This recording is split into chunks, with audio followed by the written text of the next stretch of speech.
If you're ready to take your destiny into your own hands, you've come to the right place. This is The Bulletproof Entrepreneur, featuring interviews with the most exciting and amazing entrepreneurs. Here's your host, Chi Odogu. Hello, ladies and gentlemen. Thanks for tuning in to another episode of the Bulletproof Entrepreneur Podcast. On each episode of the podcast, I try to bring on entrepreneurs who will teach you just what you need to grow your business and see massive results in a short period of time. And today's episode is no exception. In today's episode of the show, I'm talking to Judy Robinett. Judy is a business thought leader who has been profiled in Fast Company, Forbes, VentureBeat, the Huffington Post, Bloomberg, and Business Week. For 30 years, she's helped entrepreneurs find needed capital by connecting them with venture capitalists, angel investors, and other sources of funding. She's written a new book titled Crack the Funding Code: How Investors Think and What They Need to Hear to Fund Your Startup. But you know what? It's not only good to be able to tell the right story to investors who could possibly fund your startup, but a lot of startup entrepreneurs find that they do not know where to find the investors to speak with them. So that's why I partnered with Collision Conference. Collision Conference is North America's biggest startup conference where entrepreneurs, thought leaders, investors, and innovators meet to support new ideas, showcase the latest innovations, and discuss the issues that will determine the way we will navigate the world of business and technology in the future. So if you're looking to attend a conference that you could possibly meet up to 2,000 investors and mingle and network with over 25,000 other attendees who could possibly become co-founders in your startup, people that you can mastermind with, Collision Conference is the best place for you to be. And Collision Conference is going to be held in Toronto, Canada from May 20th to the 23rd. You can still get your tickets because you know what? These tickets are not going to last long. It's one of the hottest selling conferences in the world today. So, if you're still interested in getting a ticket to attend Collision Conference, go to www.collisionconf.com. So that's www.collisionconf.com. I'll read that out again. That's www.collisionconf.com. If you're going to come to the conference, do let me know. I'd love to see you there. I'll be podcasting live from Collision Conference, and I'd love to meet any of my listeners who are attending the show so that I can get your experiences. Can't wait to see you at Collision Conf this May 23rd in Toronto, Canada. Till next time, see you. Chi Odogu. Out. Hey everyone, welcome to another exciting episode of the Bulletproof Entrepreneur Podcast. Now, I have a fabulous guest on the show today. She's a lady who's known as the lady with the titanium Rolodex. Judy Robinett is the funding expert. She's world-renowned. She's been featured in Fast Company, Forbes, Vogue magazine, CNN, and Bloomberg Business Week. She's the leading new breed of super connectors who apply their experience and network to accelerate growth and enhance profitability for companies. She has built her career over 30 years and has helped several entrepreneurs find the capital by connecting them with venture capitalists, angel investors, and other sources of funding. She's also a TEDx speaker. She's spoken at MIT, AT&T, and Walmart. Her new book is titled Crack the Funding Code: How Investors Think and What They Need to Hear to Fund Your Startup. I'm pleased to have Judy on the show today to tell us a little bit about how we can raise capital to grow our businesses. So with that said, Judy, welcome to the show. Thank you. I'm just delighted to be here, and there's nothing better I love to do than to help people get funded. And I wrote that book because I was so weary of traveling the world and meeting great founders who had a solid business model and just were kind of stuck in that maze of trying to figure out who the investors are and how to get money from them. Now, Judy, I know the foreword of your book was written by Kevin Harrington, the original shark from Shark Tank, but you've had a long career. You've been a CEO of a public company, you've been a CEO of a private company, and you've also worked in and you've helped and sat on the boards of several venture capital funds. But before we get into all that, tell us a little bit about your own career trajectory. What brought you to where you are today? Oh my gosh. I grew up in this little tiny town in Idaho. For your listeners who saw the movie Napoleon Dynamite, I went to that same high school. And I started life actually as a social worker, and then got tired of seeing kids abused and went and got a master's in econ and ended up in the Fortune 500 world. But man, I started getting nauseous when I thought about going to work on Monday mornings and had to figure out something else. And I had given a small presentation at MIT, and somebody handed me a Wall Street Journal, and they had an article of a study on how to become financially independent in America. And it said there's 5 ways: be a doctor, a lawyer, inherit it, or marry it. And I thought, well, those are out. And number 5 was start a business. And I went, wow, how hard could it be to do a business? And stupid me, I went and got an SBA loan for $1.2 million and started a franchise restaurant that a year 8 thought I was going bankrupt. I'll never forget being so terrified, going to this attorney, and he looked at my financials and he said, "You're not even close." And I said, "But I'm out of cash." And he said, "Listen, Judy, they can break you, but they can't eat you." And that really was a key lesson to kick fear to the curb. I turned that company around, sold it, and have just been enamored with startups ever since. Okay, so Judy, you just said something very powerful there, and that is you grew this business for 8 years and you ran out of cash. But that information, that kick in the pants that lawyer gave you, tell us a little bit about that situation where you were running out of cash, pulling your hair out, you didn't know what to do. What were your feelings in that moment, and what did you actually pull out of yourself to say, hey, I'm going to turn this around? Well, I thought long and hard about it, and I went back and talked to my business partner, and we just decided we were going to put, some steel up our spine and figure it out. And, initially we prioritized the bills that we had. We figured out how to do inventory turns much faster. And a matter of fact, we were so good at it, Cisco Food Service hired us to write a booklet that then was used by restaurants all over on, how to deal with inventory. And so, we got some input from good people, but it was really saying, I don't care. What can you do to me? You can't take my house. You can't kill me. And, I kind of became I wouldn't say aggressive, but certainly assertive with the loan officers, saying, this is what I'm going to do.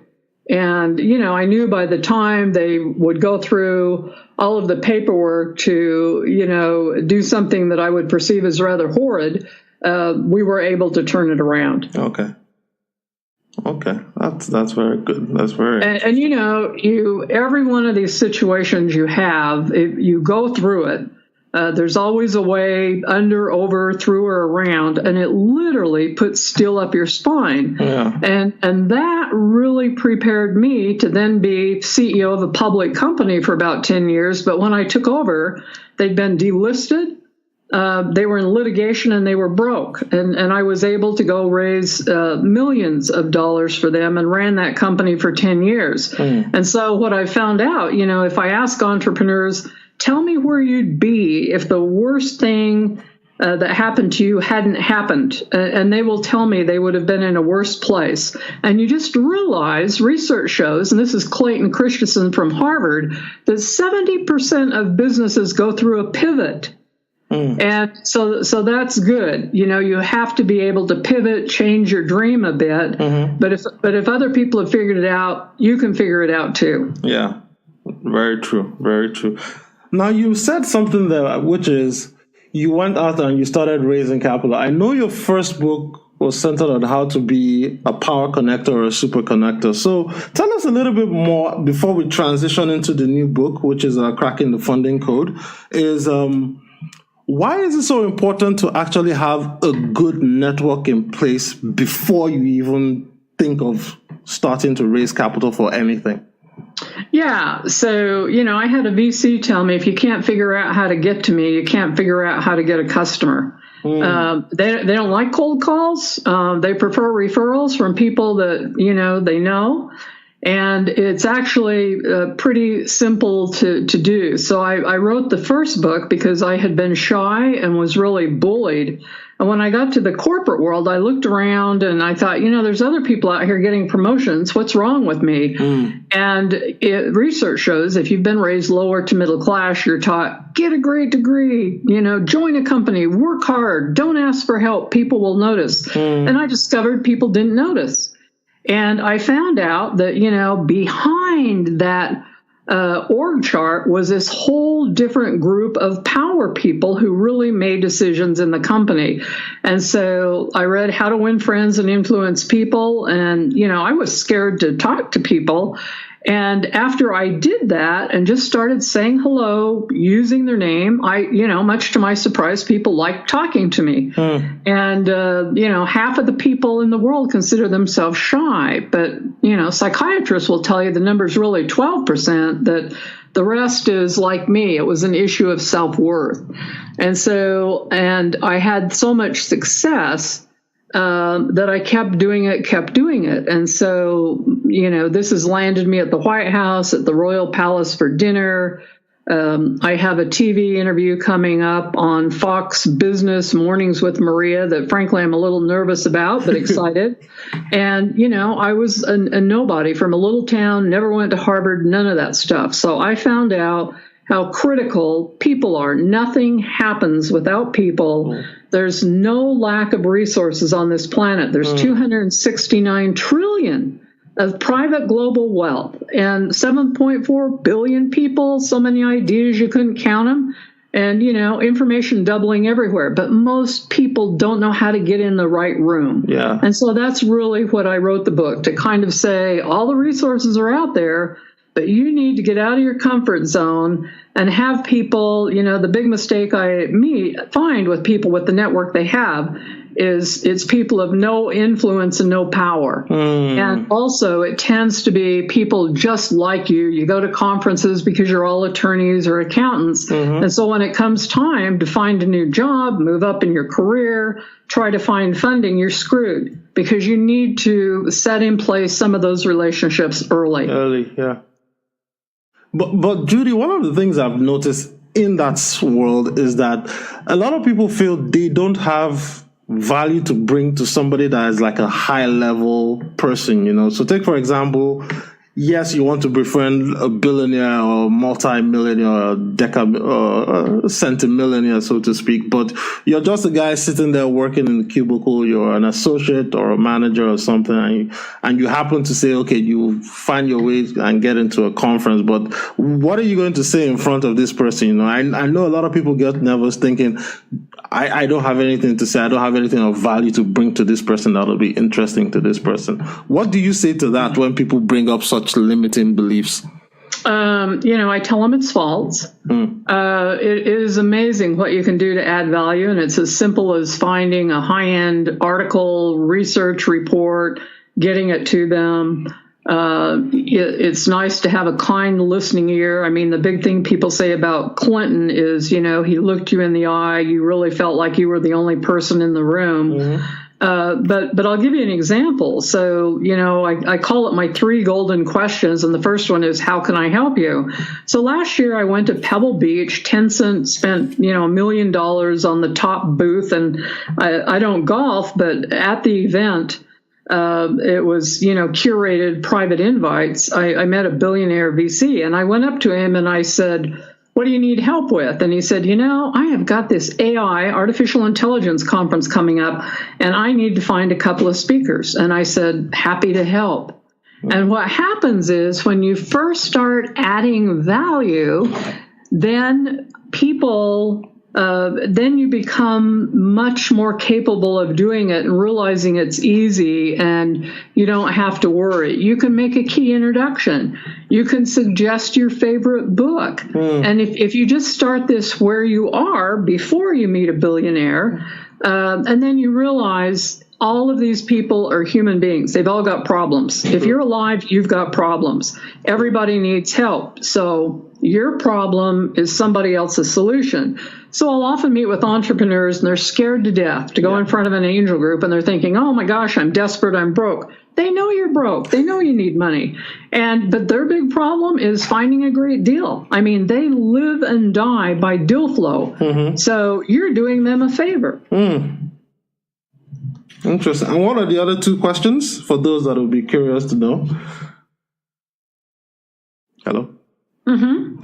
And what are the other two? You said your first three I'm questions. Sorry. Yeah, that's okay. I'm sorry. So the second one is you tell them about your project and then you say, what other ideas do you have for me? And then the third one is, who else do you know I should talk to? Now, this has resulted on me getting on panels with Mark Cuban and being invited to the White House and going to the Royal Palace for dinner. And I really did grow up in a town of 800 people in Idaho. I didn't go to Harvard, any fancy school. And those three questions are just critical. And what happens when you ask people, who else do you know I should talk to? You'll often see them kind of turn their head and think, and they'll go, oh, you need to talk to Bill. And oftentimes you have to ask because some people aren't as good. Now, when I meet someone, I'm immediately, my little radar goes up and I'm thinking, how might I help this person? Who could I connect them to? What introduction, what event might I send them to? Could I share an article? But some people need to be prodded a little, and those are two really easy asks. What other ideas? Who else do you know? And it allows you to literally crowdsource through their 600 to 1,000 connections to find a couple of key people in that network, and then you repeat it with those people. This episode is brought to you by Collision Conference. Collision Conference is North America's biggest startup conference where entrepreneurs, thought leaders, investors, and innovators meet to support new ideas, showcase the latest innovations, and discuss the issues that will determine how we will navigate the world of business and technology in the future. The conference starts May 20th to the 23rd in Toronto, Canada, and you can secure your tickets by going to www.collisionconf.com. That's www.collisionconf.com.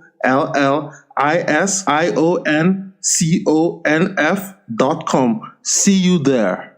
So Judy, let's dive into the new book, Cracking the Funding Code. I read through the book, like I told you before, as we're in the pre-chat. I loved it. It talks a lot about how to get money, how to find the right investors, and what investors need to hear. But in your own words, what were some of the biggest obstacles that led you to write this book after you've seen this happen in your over 30-year career? So, most people don't understand who the different players are in the funding ecosystem. For instance, there's 300 angel groups throughout the United States. I just talked to a fellow yesterday and asked him to Google Charlotte, Carolina, and he said, oh my gosh, there's 4 angel groups here. And angels typically like to invest locally. And if you Google anywhere, you're going to find angel groups. You can do the same thing with family offices. And by the way, the majority of family offices are now investing in startups, and so are corporate venture capitalists. And there's actually more of those than there are regular ones. So Walmart has an arm. They look for acquisitions that would be potentially a fit. They will invest with usually something like a right of first refusal if somebody's going to buy your company. And so, the first thing is not understanding that the investors are everywhere and they're around you. Another great way to find them is find the local attorney and accountant that work with startups. And you can find that out by asking the chamber or go to SCORE or the SBA in the United States or the SBDC. These are all free resources. They all know where investors are. And so after I get them educated on there's lots of money out there, lots of places to go, I'll typically have them go get on New York Angels website. It's arguably the best angel group in the world. It tells you exactly what you need to have in your pitch deck, what the application process is. And so then it is coming up, packaging your deal. And by packaging, having a great pitch deck of only 10 to 12 slides. And it takes some real work to get down to having a powerful, succinct message. And part of it is getting good performers. And I recommend David Meister, who's out of New York, who was recommended to me by the New York Angels because he's worked at VCs and he knows how to review and give input on financials that are for startups. And then the other thing I focus on is telling founders that the way you set yourself apart from all the other potential people pitching as a high potential startup is first be really aware of what your exit strategy is and what comparables are, because investors want their money back. Mm-hmm. And then to really mitigate risk as viewed by the investor. And so you need to put yourself in the investor's shoes. And the best way to do that is take your pitch deck and find a successful entrepreneur or an angel and ask them if they would just give you feedback. So then you're prepared to go in front of an angel group because you don't want to burn through that introduction. True, very true. And looking at it from the other side, okay, we're talking about the technicals now. We're building the pitch deck. We know where to go. But most of the time, you have all this, and then it is, okay, I'm just the tech guy. I'm the coder. I don't have, the presentation savvy or skill set. I am not that good a salesman. What have been some of the biggest deal breakers that cause investors to say, hey, I don't want to invest in this guy, even though he's a smart guy? Well, angels are very forgiving. Most of them have been entrepreneurs who've had successful exits, and they love to coach. And one of the ways to get kicked out of the room is to be arrogant or a know-it-all. Many of them will help you. It also could help to go to an incubator. There's 1,000 of them around the world. Go to pitch events, go to your local university or college, which all have entrepreneurial programs. And again, the SBA and SCORE and the SBDC will actually help you develop your pitch deck and your financials for free. And so that's a good point to start. But I'll tell you, a few things that I often hear that are just, death in the water for someone to say during their pitches. I've got no competition. Well, if you've got no competition, there's no market. My other favorite one is, if I just get 0.5% of the Chinese market, our company will be valued at $1 billion next year. Well, Facebook wasn't valued at $1 billion next year.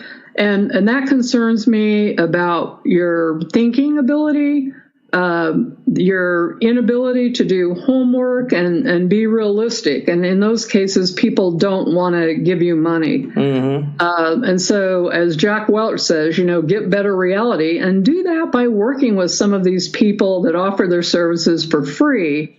And they're everywhere, frankly, they're everywhere.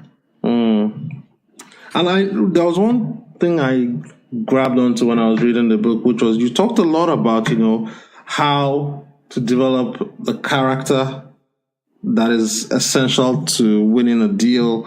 You talked about coachability and you talked about confidence. Now, why are those 3 C's very important to a founder when going into developing the mindset of a great pitchman for your business? Sure. So, investors are betting on you, and they're not going to fund you and forget it. That's the way to lose your money. So they want to be able to coach you, to work with you. Often you'll hear behind the scenes investors saying, they need some adult supervision. We're interested in working with them. And the way to do that is to put some high-powered advisors on your board. I've helped people get, a past CFO from PayPal or a director from Microsoft, people that can really lend gravitas and add credibility to help you. But being coachable means showing that you can learn and that you're willing to learn, because you don't know it all. And certainly the investors, most of them have been through this before, and so they want to be able to coach you. The second one is character.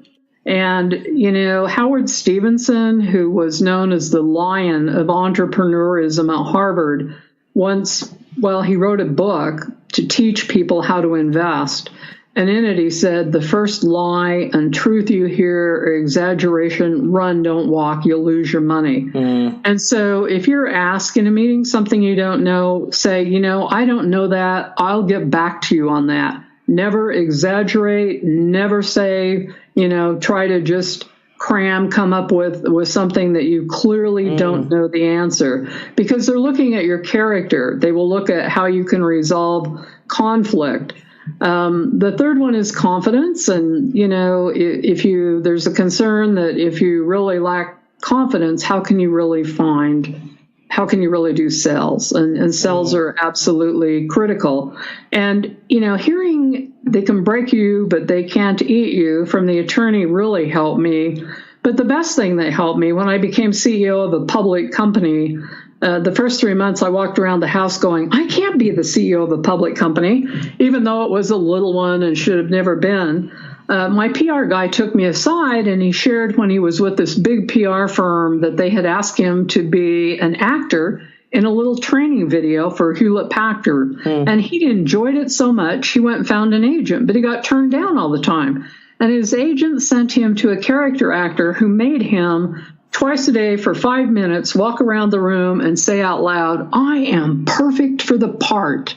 I am perfect for the part. And I did that and it worked. And so I often share with entrepreneurs, before you get in the meeting and have to go, it's showtime, say that. And then realize you are the solution to their problem. They are looking for a good deal. You are doing a favor for them.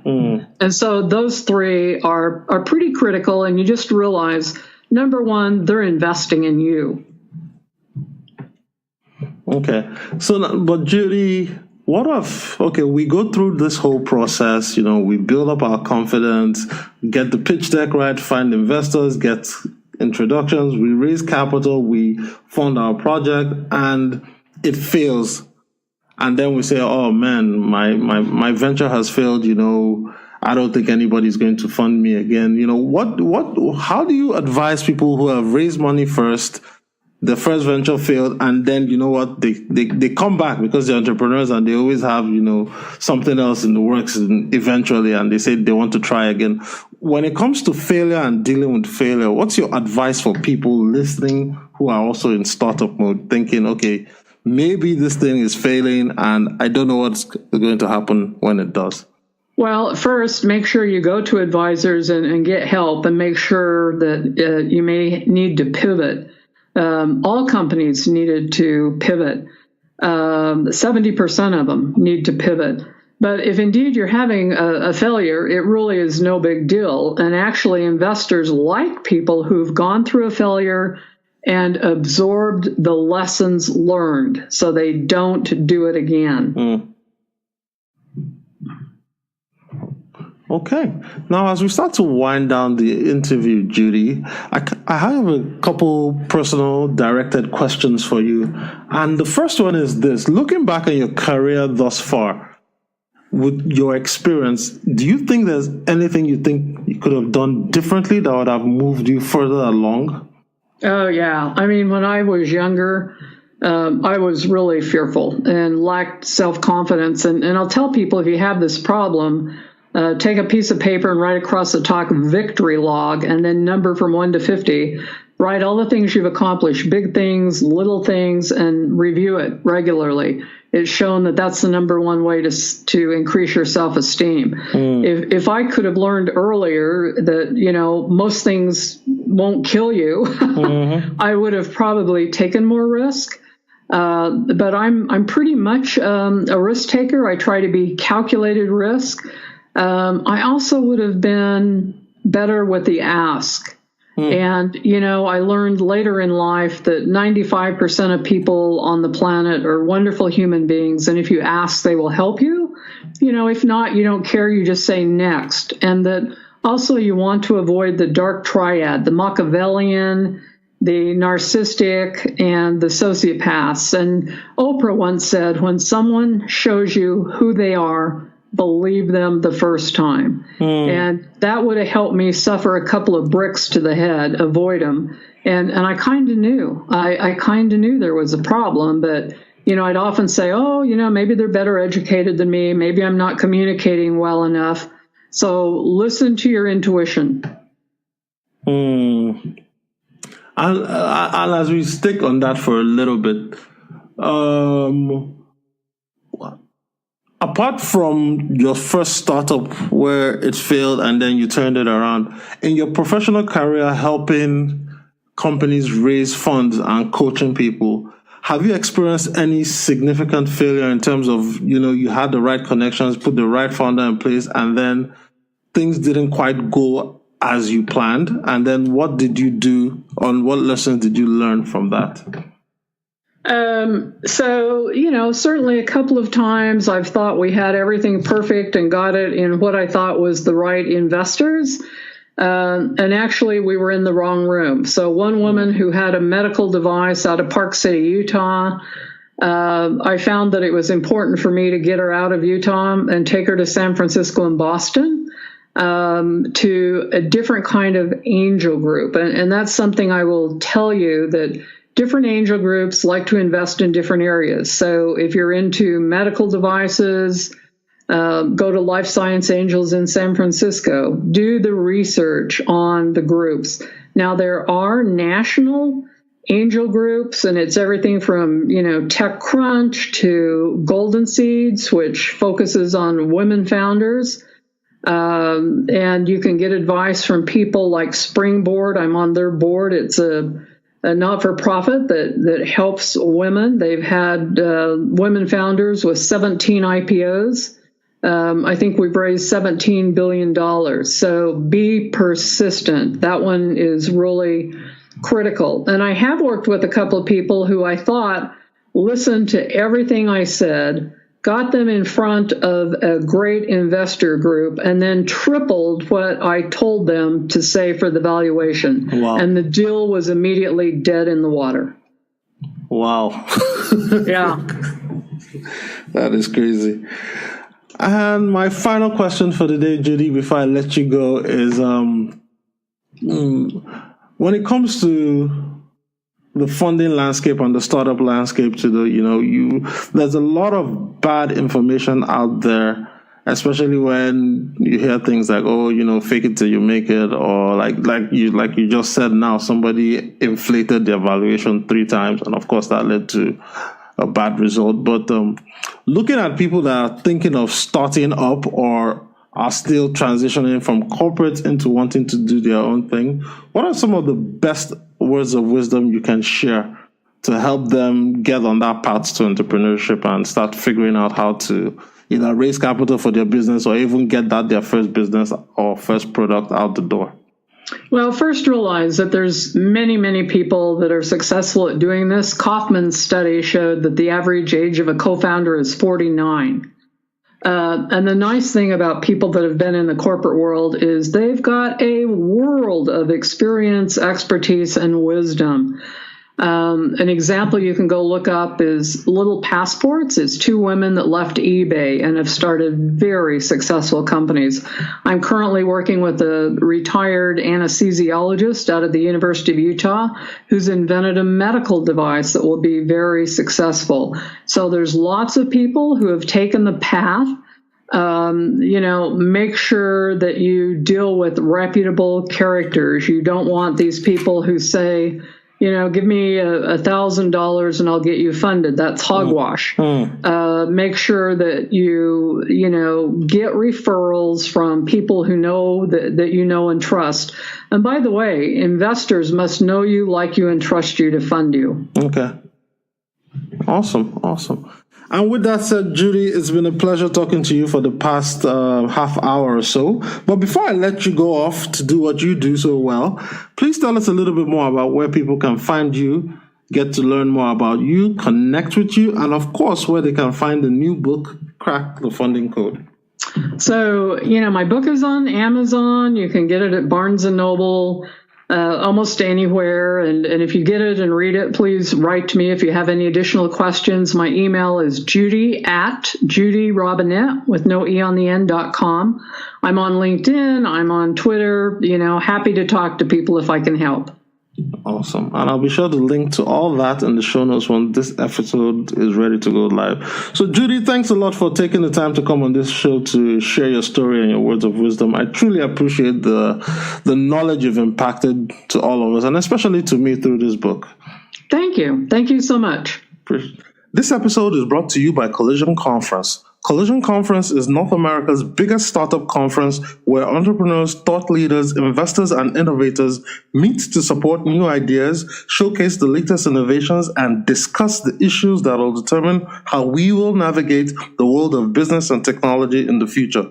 The conference starts May 20th to the 23rd in Toronto, Canada, and you can secure your tickets by going to www.collisionconf.com. That's www.collisionconf.com.